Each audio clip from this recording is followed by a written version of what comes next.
Hi students, welcome once again. Today I am here to share you all the best strategy which you are going to follow it for your corporate accounting and financial management paper for this attempt. For this subject, keep in mind that this subject is a mixture of both. It is practical as well as theory which has equal weightage. For theory, you don't have to worry. Just you need to know the concepts based on which we have already solved all the sums. So anything is asked based on the concept, you will be able to attempt those type of questions.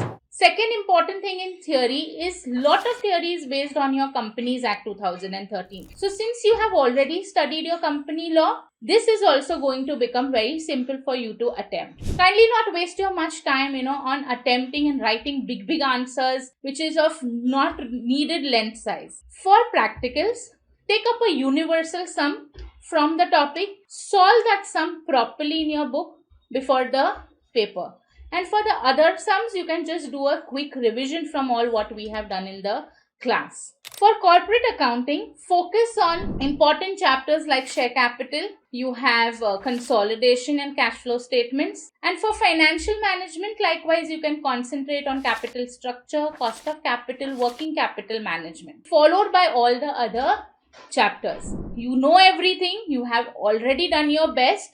What you are going to do is you are just going to put everything in the paper properly with all the knowledge and best possible attempt. You are definitely going to pass with the flying colors, and I wish you all a very best.